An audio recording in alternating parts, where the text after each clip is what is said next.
Let me tell you something I've noticed after 40 years of sitting across from families in my office. Some parents, and I mean a very specific kind of parent, are genuinely adored by their adult children.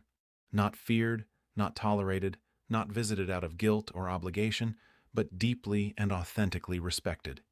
Their children want to call them. They look forward to visits.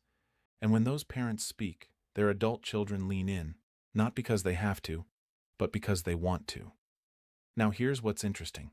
When I look at what these parents have in common, it's not what you'd expect. It's not that they gave more money, sacrificed more, or were somehow perfect. In fact, many of them will tell you they made plenty of mistakes along the way. What sets them apart is something far more subtle. It's what they don't do. There are 6 specific behaviors that the most respected parents consistently avoid. 6 things they've learned, sometimes the hard way, to never do with their adult children. And today, I want to walk through each one with you. Not to point fingers, not to make anyone feel guilty, but because I believe that respect, real respect, is something every parent over 60 deserves to understand and to build.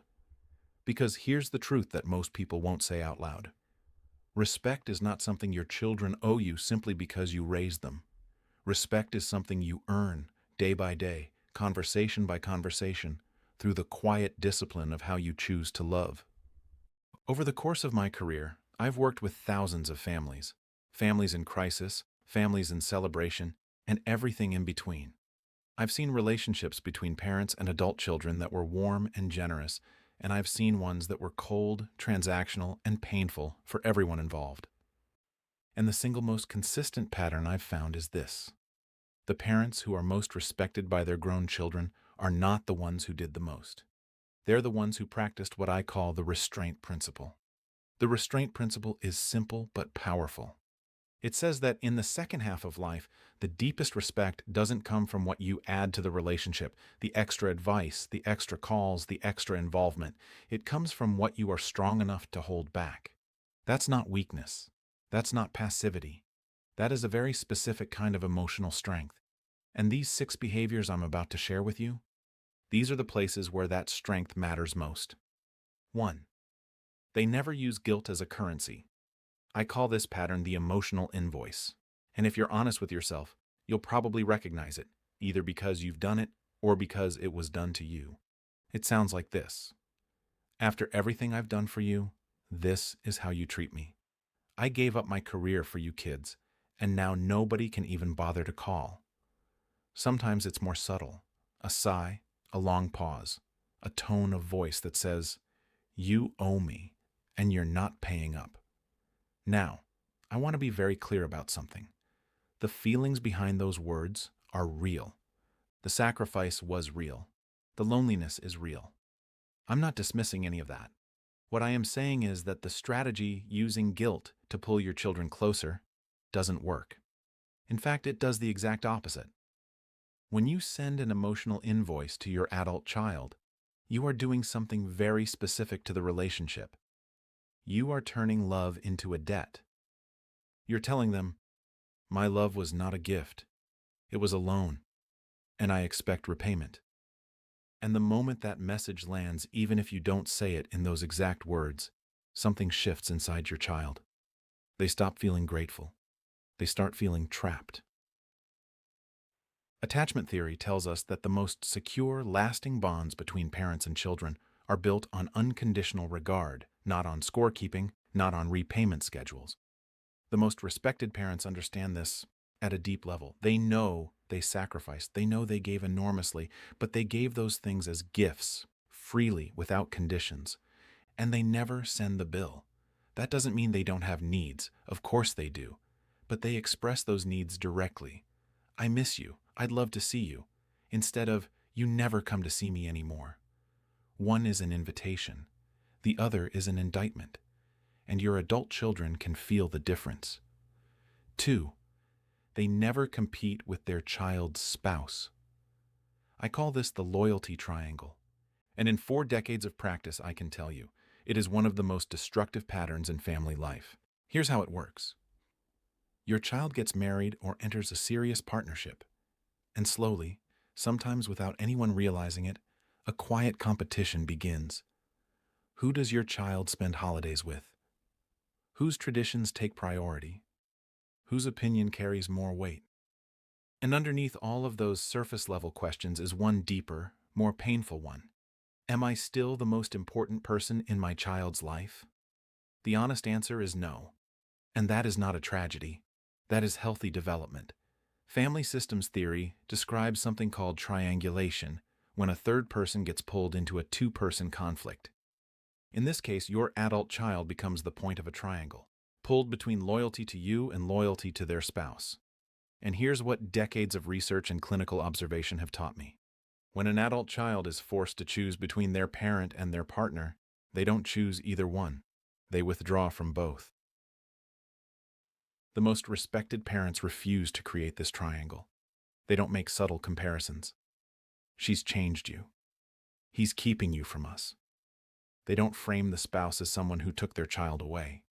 Instead, they do something that requires enormous emotional maturity. They welcome the spouse as an addition, not a replacement. They see their child's partner as someone who expanded the family, not someone who divided it. And when they disagree with how their child's household operates, and they will disagree, because that's normal, they hold their tongue. They trust their child's judgment. They respect the new family unit. Here's the beautiful irony. Parents who stop competing for first place in their child's heart almost always end up closer to their child and their child's spouse. Because everyone can finally relax. Nobody has to choose sides. And the relationship has a room to breathe. 3. They never give unsolicited advice on how their adult children raise their own children. I call this the expertise trap, and it catches more loving grandparents than almost any other pattern on this list. You see your grandchild acting up at dinner, and you know exactly what to do about it. You see your daughter letting her kids have too much screen time, and you can feel the words forming in your throat. You watch your son handle a tantrum in a way that makes you wince, and everything inside you wants to step in and say, "That's not how you do it. Let me show you." And here's the thing. You might be right. You might have decades of wisdom that would genuinely help.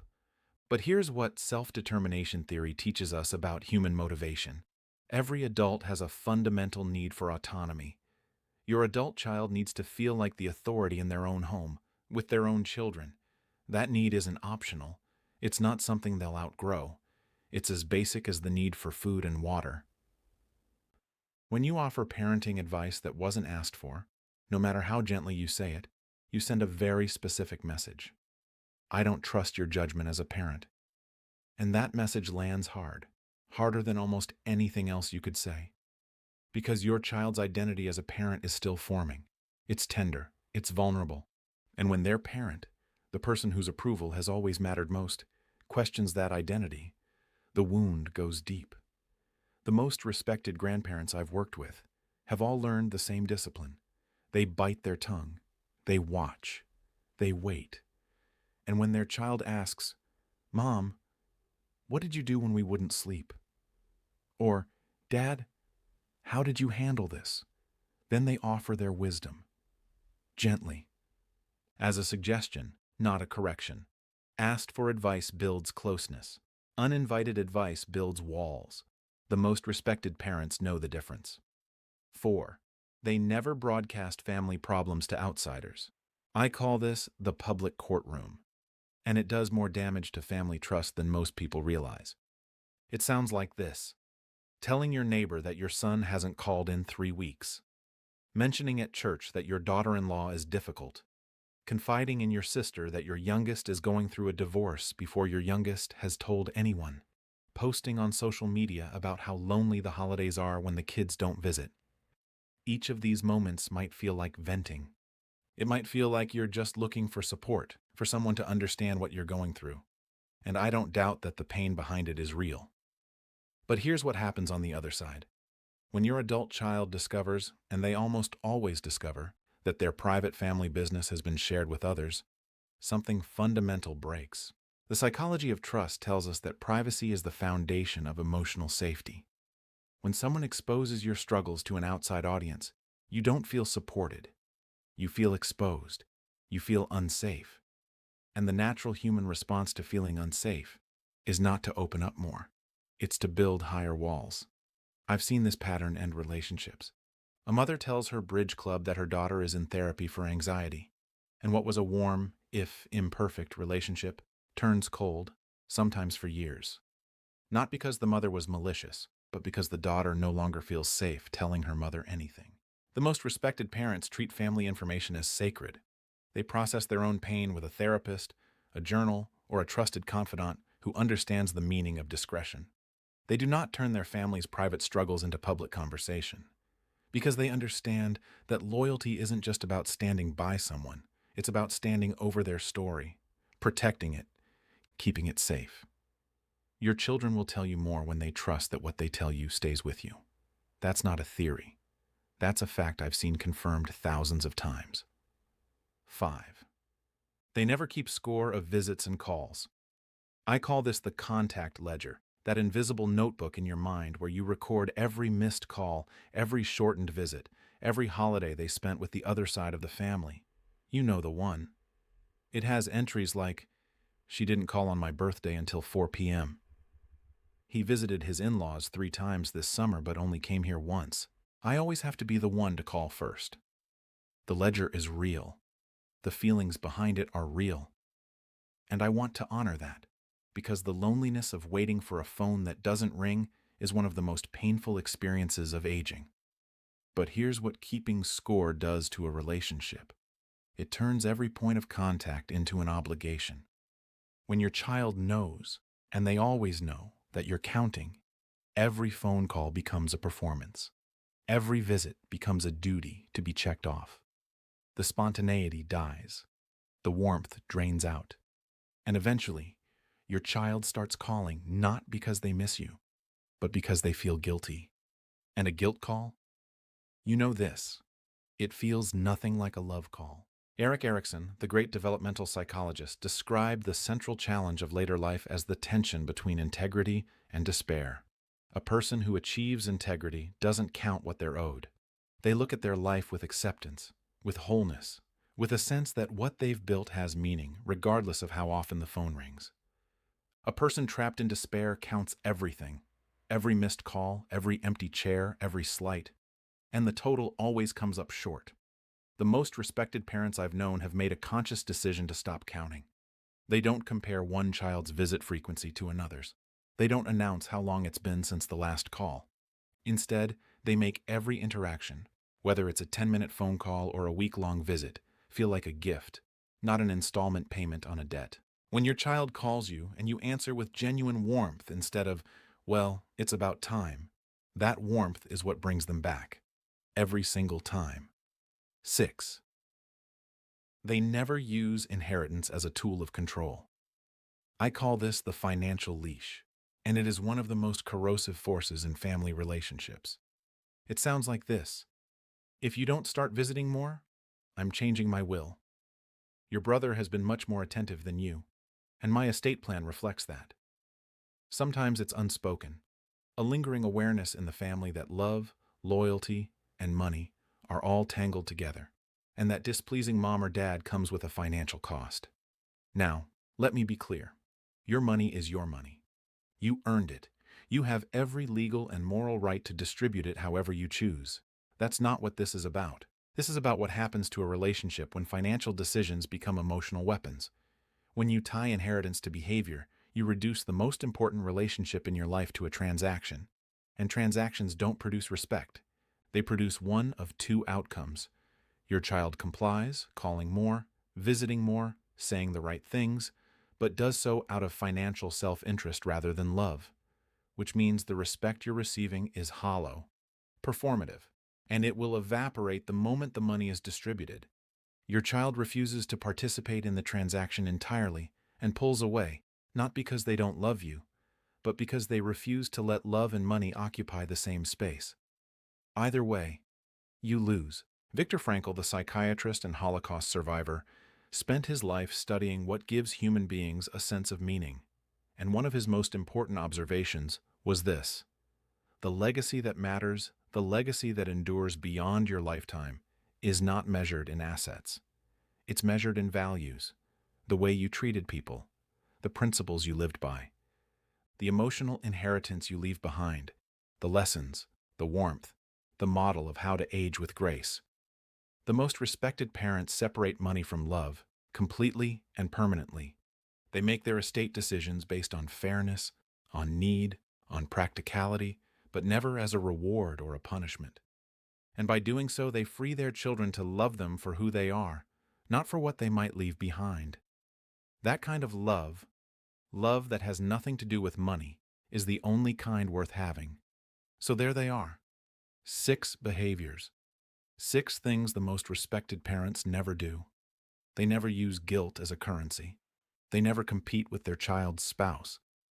They never give unsolicited parenting advice. They never broadcast family problems. They never keep score of visits and calls.